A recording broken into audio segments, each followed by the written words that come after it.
नमस्कार दोस्तों, एक बार फिर स्वागत है आपका अपने YouTube channel GK GS for you में। दोस्तों वीडियो के अंदर मैं आपके लिए लाया हूँ जनरल नॉलेज के क्वेश्चन और जनरल साइंस के क्वेश्चन। दोस्तों जीके और साइंस में आज हम करेंगे 50 क्वेश्चन। दोस्तों मोस्ट इंपॉर्टेंट क्वेश्चन, अति महत्वपूर्ण प्रश्न दोस्तों, जो एग्ज़ाम में बार बार पूछे जाते हैं। और आपको बता दूं दोस्तों, जो आपके कंटिन्यू अभी तक के एग्ज़ाम हुए हैं फॉरेस्ट गार्ड के, उसमें जिस प्रकार से आपको मालूम होगा जीके और साइंस का पोर्शन रहा है। साइंस तो कुछ हद तक ईजी भी रहा है, लेकिन जीके के जो कह सकते हैं ये मॉडरेट से हाई लेवल का ही क्वेश्चंस पूछा गया है जीके में। ठीक है, तो आपको इसका प्रिपरेशन बढ़िया से बेहतर आपको करके जाना है। दोस्तों उम्मीद करता हूँ आप कर भी रहे होंगे, लेकिन आने वाले शिफ्ट के कैंडिडेट के लिए मैं 50 इंपॉर्टेंट क्वेश्चंस लाया हूँ। यदि आप इस वीडियो का आज देखते हैं तो कुछ ना कुछ आपको मदद जरूर मिलेगी आने वाले एग्जाम में। ठीक है, तो स्टार्ट करते हैं दोस्तों आज के क्वेश्चंस। किस चार्टर अधिनियम के तहत भारत में दास प्रथा को अवैध घोषित किया गया था? ठीक है, ये चार्टर अधिनियम, चार्टर एक्ट पूछा जा रहा है कौन सा था, जिसके अंतर्गत क्या था कि भारत में जो दास प्रथा था उसको अवैध घोषित कर दिया गया था। तो इसका right answer option number C हो जाएगा दोस्तों। 1833 का जो चार्टर अधिनियम था उसके तहत दास प्रथा को भारत में अवैध घोषित कर दिया गया था। ओके, नेक्स्ट क्वेश्चन देखते हैं दोस्तों। हम 50 क्वेश्चंस देखेंगे और फटाफट मैं आपको कराने का प्रयास करूंगा ताकि हम कम समय में कवर कर सकें। और ये मोस्ट इंपॉर्टेंट आपके देखिए खेल से भी रिलेटेड है, इतिहास से भी, आपके भूगोल से भी रिलेटेड है, राजनीति से भी। ठीक है, तो ओवरऑल आपका जीके कंप्लीट होगा। साथ में साइंस के भी कुछ क्वेश्चन हमने लिए हैं इस वीडियो में। ठीक है, तो देखिए सेकंड क्वेश्चन है, मर्डेका कप का संबंध किस खेल से है? तो इसका राइट आंसर हो जाएगा ऑप्शन नंबर बी दोस्तों, फुटबॉल। कप दोस्तों ये ध्यान रखिएगा, कप का संबंध जरूर पूछता है किस खेल से। जैसे डूरंड कप का संबंध किस खेल से है, मर्डेका कप का यहाँ पूछ लिया गया किस खेल से है, तो यहाँ क्या होगा, फुटबॉल से है। ठीक है, नेक्स्ट देखिए क्वेश्चन नंबर थर्ड, किस वंश के शासकों ने सर्वाधिक समय तक दिल्ली सल्तनत पर शासन किया था? तो कौन वंश का शासक थे जो सबसे लॉन्ग पीरियड के लिए दिल्ली सल्तनत पर शासन किए थे? तो इसका राइट आंसर होगा ऑप्शन नंबर डी, तुगलक वंश। ठीक है, तुगलक वंश से सबसे ज़्यादा समय तक शासन किया था दिल्ली सल्तनत पर। अगला क्वेश्चन है 4 नंबर, बटलर कमेटी 1927 में जो आई थी उसका उद्देश्य क्या था?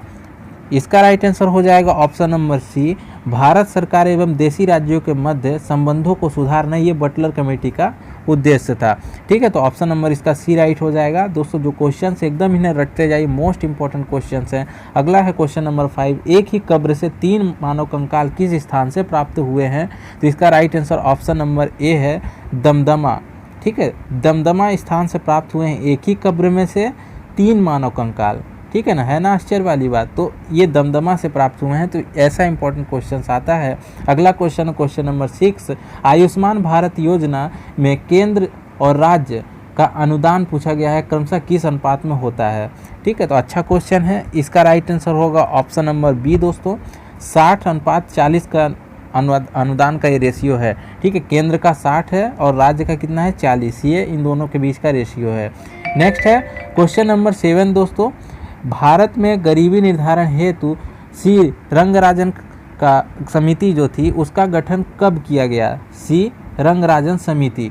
इसका राइट आंसर हो जाएगा ऑप्शन नंबर बी है दोस्तों, 2012 में सी रंगराजन ये समिति आई थी। किसके लिए आई थी ये पूछा जाता है मेनली। यहाँ 2 क्वेश्चन ध्यान रखिएगा। तो किसके लिए आई थी? भारत में गरीबी निर्धारण के लिए। अच्छा क्वेश्चन था ये। नेक्स्ट क्वेश्चन है दोस्तों क्वेश्चन नंबर 8, निम्नलिखित में से कौन सही सुमेलित नहीं है? इनमें से सही सुमेलित नहीं है, कौन सा मेल नहीं खा रहा है? तो देखिए दुधवा राष्ट्रीय उद्यान दोस्तों ये टाइगर के लिए प्रसिद्ध है। प्रसिद्धि के हिसाब से देखना है कौन सा राष्ट्रीय उद्यान किस पशु के लिए, जानवर के लिए प्रसिद्ध है। ठीक है, तो यहाँ मानस राष्ट्रीय उद्यान भी देखिए तो ये हाथी के लिए प्रसिद्ध है, बिल्कुल राइट है। राजाजी राष्ट्रीय उद्यान ये भी हाथी के लिए प्रसिद्ध है, लेकिन ऑप्शन नंबर डी इसमें राइट है दोस्तों। पेरियार जो राष्ट्रीय उद्यान है ये हंगुल के लिए प्रसिद्ध नहीं है। ठीक है, ये गलत है। ये प्रसिद्ध है किसके लिए? बाघ के लिए प्रसिद्ध है पेरियार राष्ट्रीय उद्यान, आपने सुना होगा, और हाथी के लिए प्रसिद्ध है पेरियार राष्ट्रीय उद्यान। ठीक है, तो ये गलत है, इसमें से ये सही सुमेलित नहीं है। नेक्स्ट क्वेश्चन है क्वेश्चन नंबर 9 देखिए, कितने भारतीय राज्य भूटान देश के साथ सीमा साझा करते हैं? अब दोस्तों जो अपने भारत का स्थल सीमा टच होती है, ठीक है, अपने अलग देशों से, पड़ोसी देशों से, तो उनकी स्थल सीमा के हिसाब से अब पूछा गया भूटान देश से कितने राज्यों की टच होती है? तो राइट आंसर इसमें ऑप्शन नंबर बी होगा 4। देखिए अलग अलग जो देश हैं, अपने पड़ोसी देश हैं, उनसे टच होने वाले जो अपने राज्य हैं उनकी ट्रिक आपको मालूम होनी चाहिए। ठीक है, तो यहाँ अभी भूटान की केवल बात हुई, तो इसके लिए एक ट्रिक है दोस्तों, साब। ठीक है, ये ध्यान रखिएगा। 4 राज्य टच होते हैं, कौन कौन से? साब से सिक्किम, यस से हो गया, ए से असम कर लीजिए, ए से अरुणाचल प्रदेश हो गया, और बी से हो जाएगा बंगाल दोस्तों, पश्चिम बंगाल। ठीक है, तो ये 4 राज्य टच होते हैं भूटान से। ठीक है, यहाँ क्वेश्चन बन सकता है दोस्तों, एक बनता है अच्छा क्वेश्चन कि सबसे ज़्यादा जो है किस पड़ोसी देश से अपनी सीमा साझा होती है, तो इसमें राइट होगा बांग्लादेश होता है। ठीक है, सबसे ज़्यादा बांग्लादेश से टच होती है, 4096 लगभग किलोमीटर का ये स्थल सीमा। और सबसे कम की बात करें तो अफ़गानिस्तान है दोस्तों। ठीक है, अफ़गानिस्तान से टच होती है लगभग 105 किलोमीटर लगभग दोस्तों। ठीक है, ये सबसे कम अफ़गानिस्तान और सबसे ज़्यादा बांग्लादेश से, ये आपको ध्यान रखना है। नेक्स्ट क्वेश्चन नंबर 10, सूर सरोवर पश्चिमी बिहार किस राज्य में स्थित है? तो इसका राइट आंसर हो जाएगा दोस्तों option number D, Uttar Pradesh में स्थित है सूर सरोवर पश्चिमी बिहार। नेक्स्ट है क्वेश्चन नंबर 11, स्वतंत्र भारत के प्रथम मंत्रिमंडल में शिक्षा मंत्री कौन थे? प्रथम शिक्षा मंत्री पूछा गया है, तो यहाँ राइट आंसर ऑप्शन नंबर इसमें सी होगा दोस्तों, मौलाना अबुल कलाम आज़ाद, ये पहले शिक्षा मंत्री थे। ठीक है, नेक्स्ट देखते हैं क्वेश्चन नंबर 12 है, भारत में डेल्टा बनाने वाली नदियां हैं, तो भारत में डेल्टा बनाने वाली नदियों में राइट हो जाएगा ऑप्शन नंबर इसमें बी दोस्तों, कावेरी, गंगा और महानदी, ये डेल्टा बनाने वाली नदियां हैं भारत में। नेक्स्ट है क्वेश्चन नंबर 13, मांसपेशियों का अध्ययन किसके अंतर्गत किया जाता है? तो right answer option number B होगा, मायोलॉजी के अंदर, मायोलॉजी के अंतर्गत करते हैं मांसपेशियों का अध्ययन। ठीक है, नेक्स्ट है क्वेश्चन नंबर 14, बंदी जीवन पुस्तक का लेखक कौन था? ये किसकी पुस्तक है बंदी जीवन? देखिए, पुस्तक और लेखक से भी रिलेटेड क्वेश्चन डेफिनेटली पूछे जा रहे हैं, तो इसका right answer option number D होगा, सचिंद्र नाथ सन्याल, ये इनकी पुस्तक है बंदी जीवन। नेक्स्ट है क्वेश्चन नंबर 15, भारत रत्न का डिजाइन किस वृक्ष के पत्ते की तरह बनाया गया है? अच्छा क्वेश्चन है, तो इसका right answer option number B हो जाएगा, पीपल का वृक्ष। ठीक है, पीपल के वृक्ष के पत्ते के समान जो है उसका डिज़ाइन लगभग कुछ इस टाइप का ऐसा बनाया गया है। नेक्स्ट है क्वेश्चन नंबर 16, प्रतिवर्ष कितने क्षेत्रों में नोबेल पुरस्कार प्रदान किए जाते हैं? मोस्ट इंपॉर्टेंट अच्छा क्वेश्चन है। तो नोबेल पुरस्कार प्रदान किया जाता है टोटल दोस्तों 6 क्षेत्रों में। ठीक है, जिसमें आपका शांति का आ जाता है, भौतिक के क्षेत्र में, रसायन के क्षेत्र में। ठीक है, टोटल कितने क्षेत्र हैं? ये 6 क्षेत्रों में, अर्थशास्त्र के क्षेत्र में भी दिया जाता है, तो ये 6 क्षेत्रों में प्रदान किया जाता है नोबेल पुरस्कार। नेक्स्ट क्वेश्चन है क्वेश्चन नंबर 17, नल सरोवर पक्षी अभ्यारण्य किस राज्य में है?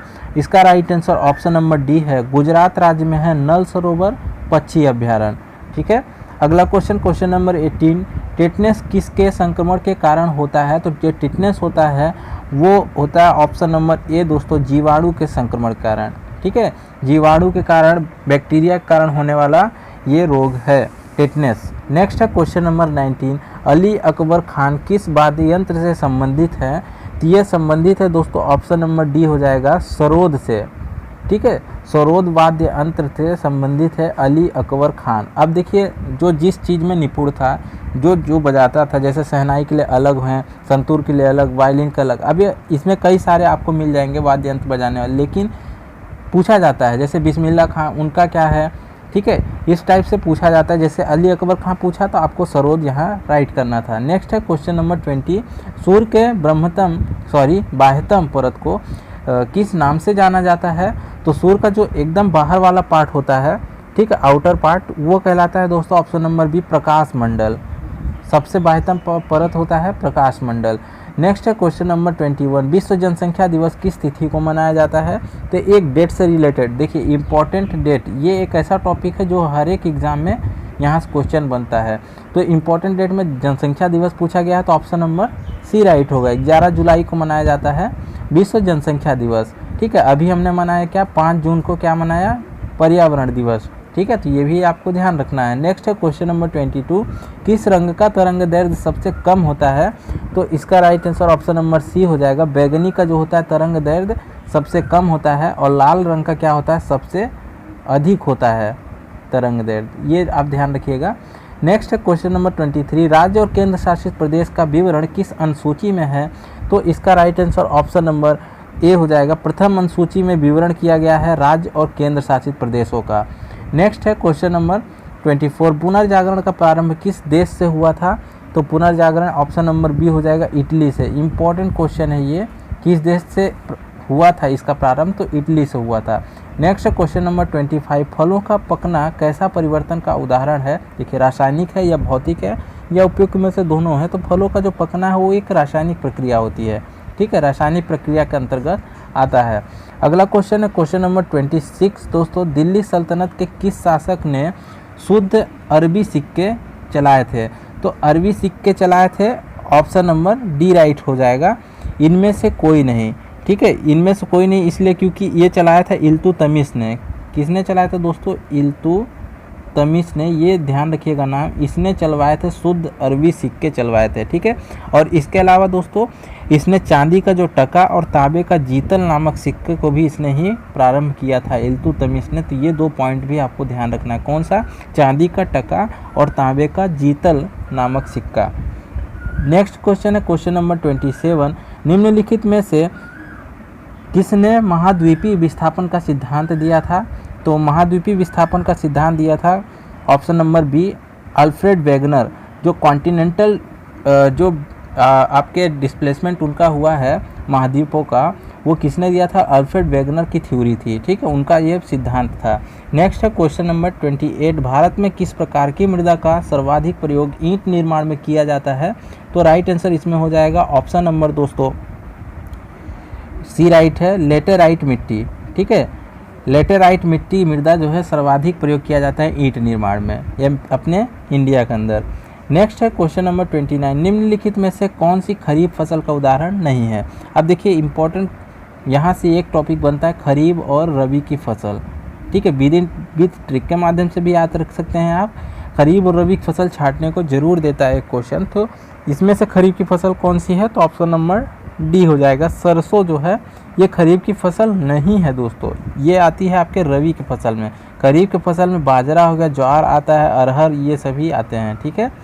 नेक्स्ट देखते हैं क्वेश्चन नंबर 30, किस अधिनियम के अंतर्गत भारत में अप्रत्यक्ष चुनाव प्रणाली की शुरुआत की गई थी? तो अधिनियम इसमें राइट है ऑप्शन नंबर सी, भारतीय परिषद अधिनियम 1892 के अकॉर्डिंग क्या था? अप्रत्यक्ष चुनाव प्रणाली की शुरुआत की गई थी भारत में। नेक्स्ट है क्वेश्चन नंबर 31 देखते हैं, समाचार पत्र निम्नलिखित में से किस सूची के अंतर्गत आते हैं? समाचार पत्र, ठीक है, संघ सूची में आते हैं, राज्य सूची में, समवर्ती सूची में, या इनमें से कोई नहीं? तो ऑप्शन नंबर सी इसमें राइट है, समवर्ती सूची में आते हैं समाचार पत्र, ठीक है, समवर्ती सूची के अंतर्गत आते हैं समाचार पत्र। और दोस्तों एक इम्पॉर्टेंट पॉइंट यहाँ ध्यान रखिएगा, संघ सूची, राज्य सूची और समवर्ती सूची के विषय पूछे जाते हैं, किसमें कितने विषय हैं, ठीक है। और जैसे यहाँ अब कितने विषय हैं, अब इस विषय में ही पूछे जाते हैं, जैसे समाचार पत्र पूछ लिया किस में आता है? समवर्ती सूची में आता है। तो एक बार आप विषय को जो है सरसरी निगाह से जरूर देख के एग्जाम में जाइएगा।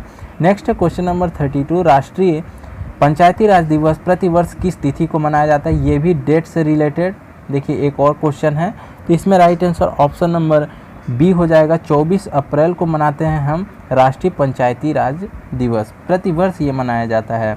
अगला क्वेश्चन नंबर 33, मनरेगा योजना को पहले चरण में देश के कुल कितने जिलों में लागू किया गया था? मनरेगा योजना जो चलाई गई थी, ये पहले सबसे जब शुरुआत हुई ना तो टोटल 200, यानी ऑप्शन नंबर डी इसमें राइट हो रहा है, 200 यानी 200 जिलों में लागू किया गया था मनरेगा योजना को।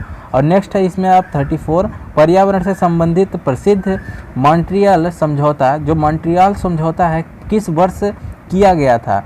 बहुत ही अच्छा क्वेश्चन, इंपॉर्टेंट क्वेश्चन है। इसमें right answer option number C हो जाएगा, 1987 में पहला जो है स्थापित किया था ये समझौता, मॉन्ट्रियल समझौता। पर्यावरण से संबंधित है, ये एक क्वेश्चन बनता है कि मॉन्ट्रियल समझौता किससे संबंधित है? तो पर्यावरण से संबंधित है, 1987 को ये शुरू किया गया था, ठीक है। नेक्स्ट क्वेश्चन है 35 नंबर दोस्तों, निम्नलिखित में से कौन ग्रीन हाउस गैस का उदाहरण नहीं है? तो इनमें से ग्रीन हाउस गैस का उदाहरण नहीं है, ऑप्शन नंबर सी राइट हो जाएगा दोस्तों। कार्बन मोनोऑक्साइड ये ग्रीन हाउस गैस का उदाहरण है, बाकी methane, carbon dioxide, chlorofluorocarbon, CFC जिसको कहते हैं, ये सभी कहीं ना कहीं ग्रीन हाउस गैस के उत्तरदायी होते हैं, उदाहरण गैसें होती हैं। मेनली भी आपको मालूम होना चाहिए CO2 जो है ये सबसे ज़्यादा ग्रीन हाउस गैस के लिए उत्तरदायी गैस मानी जाती है। नेक्स्ट है क्वेश्चन नंबर 36, निम्नलिखित में से कौन एक सदिश राशि नहीं है? तो सदिश राशि ऑप्शन नंबर इसमें ए राइट हो जाएगा। विद्युत धारिता ये सदिश राशि नहीं है, बाकी बल आघूर्ण, बल और चुंबकीय क्षेत्र ये आपके सदिश राशि के अंतर्गत आते हैं। नेक्स्ट है क्वेश्चन नंबर दोस्तों 37, प्रकाश के एक माध्यम से दूसरे माध्यम में जाने पर निम्न में से क्या नहीं बदलता है? देखिए तरंग दैर्घ्य, आवृत्ति या वेग उसका, तो इसमें right answer option number B हो जाएगा। एक माध्यम से दूसरे माध्यम में जाने पर प्रकाश का आवृत्ति जो है वो चेंज नहीं होती, ठीक है, ये अपरिवर्तित रहता है। अगला क्वेश्चन है क्वेश्चन नंबर 37, ये हो गया दोस्तों। नेक्स्ट है 38, डूबते हुए सूर्य का लाल दिखाई देना प्रकाश के किस परिघटना से संबंधित है? तो राइट आंसर इसका ऑप्शन नंबर सी हो जाएगा। प्रकीर्णन के कारण क्या होता है, जो डूबता हुआ सूर्य होता है वो लाल रंग का दिखाई देता है, उगता हुआ भी और डूबता हुआ भी, ठीक है। तो ये पॉइंट ध्यान रखिएगा, प्रकीर्णन कारण ये घटना होती है।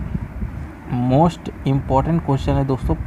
अगला क्वेश्चन है क्वेश्चन नंबर 39, निम्नलिखित में से किसके कारण कांच का रंग लाल हो जाता है?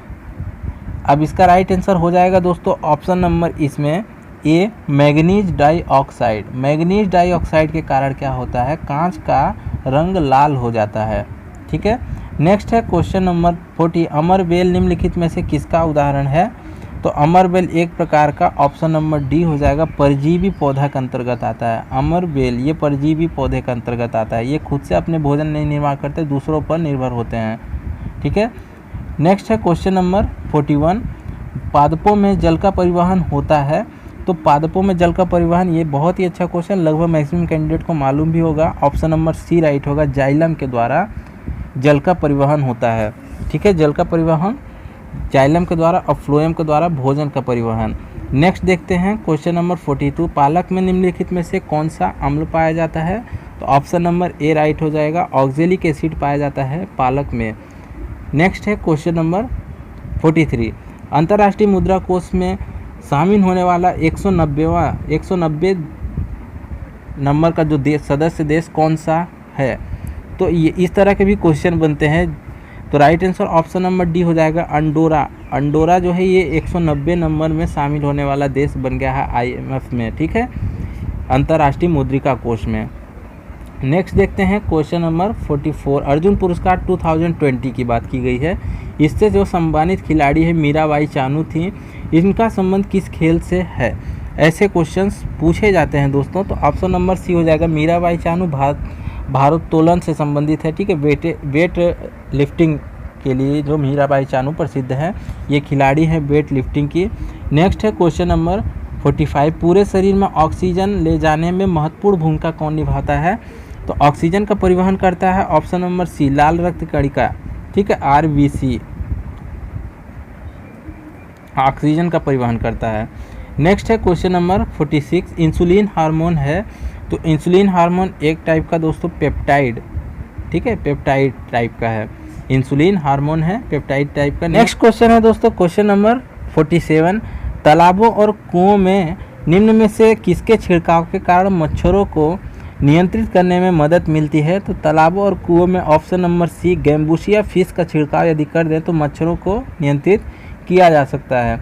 नेक्स्ट है क्वेश्चन नंबर 48, समुद्री जल द्वारा प्राप्त नमक को शुद्ध करने के लिए कौन सी विधि प्रयोग में लाई जाती है? तो समुद्री जल के द्वारा नमक को शुद्ध किया जाता है, ऑप्शन नंबर ए राइट हो जाएगा, रवाकरण, ठीक है। रवाकरण ये ऐसी विधि है जिसके द्वारा नमक को शुद्ध करने के लिए प्रयोग किया जाता है समुद्री जल से। नेक्स्ट है क्वेश्चन नंबर 49, निम्न में से किसका प्रयोग जंग रहित लोहा बनाने में किया जाता है? ऑप्शन नंबर इसमें राइट है सी दोस्तों, क्रोमियम, ठीक है, क्रोमियम का उपयोग किया जाता है जंग रहित लोहा को बनाने में, उसका निर्माण करने में। नेक्स्ट है 50 नंबर और ये लास्ट क्वेश्चन है, किसी वस्तु का जड़त्व मापने के लिए कौन सी इकाई का प्रयोग किया जाता है? तो जड़त्व को मापा जाता है दोस्तों ऑप्शन नंबर ए, द्रव्यमान इकाई का प्रयोग किया जाता है जड़त्व को मापने में, किसी भी वस्तु के जड़त्व को मापने के लिए। तो दोस्तों ये आज आपके 50 क्वेश्चन थे और 50 क्वेश्चन आपके GK GS दोनों से रिलेटेड और मोस्ट इम्पॉर्टेंट क्वेश्चन दोस्तों। उम्मीद करता हूँ आपको वीडियो पसंद आई हो, और पसंद आई हो दोस्तों तो लाइक एंड शेयर अपने दोस्तों में ज़रूर कीजिए, ठीक है। और साथ ही साथ चैनल सब्सक्राइब कर लीजिए दोस्तों। डेली ऑन आपको क्लासेस हर एक आपके सब्जेक्ट की हमारे यूट्यूब चैनल पर अवेलेबल हैं। तो दोस्तों मिलते हैं नए वीडियो में, नए पार्ट में, तब तक के लिए जय हिंद दोस्तों।